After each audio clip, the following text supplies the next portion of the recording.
நீங்கள் ஒரு முறை போகிறேன்னு சொல்லி கூப்பிட்டீங்கன்னா சிவனேன்னு 1000 முறை கேட்ட கூப்பிட்டதுக்கான இது உண்டு, பலன் உண்டு அப்படின்னு போகிற சித்தர் இலக்கியம் சொல்லுது. ரைட்டு. அவர் சீனாவில் பிறந்தவர். சீனாவில் பிறந்து தமிழ்நாட்டுக்கு வந்து தமிழக முருகனிடமிருந்து பெற்று தமிழை உணர்ந்து சித்த வித்தைகளை உணர்ந்து வர்மக்கலை வித்தைகளை உணர்ந்து திரும்ப அடிக்கடி ககன மார்க்கமாக வான் மார்க்கமாக சீனாவுக்கு போயிட்டு வர்றாரு. அடிக்கடி போயிட்டு வர்றாரு. என்ன அப்படி அவர் சீனாவுக்கு போனப்பெல்லாம் இங்கே உள்ள தமிழ் கலையான இந்த வர்மக்கலை வித்தையை அங்கே சொல்லிக் கொடுக்குறாரு.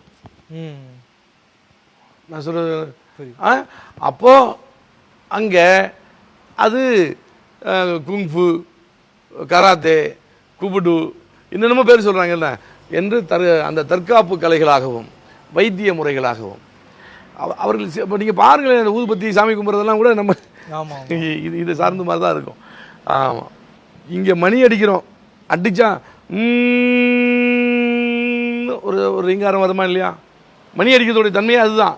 மணியினுடைய ஓசையே ஓம்காரம் தான், சங்கின் ஓசை ஓம்காரம் தான். அங்கே மணிக்கு பதிலாக ஒரு பவுல் வச்சுருக்காங்க, சிங்கிங் பவுல்னு, அதை சுற்றுறாங்க, இல்லாட்டினா தட்டுறாங்க, அதுவும் ஓம்கார சப்தம் தான் எழுப்புது.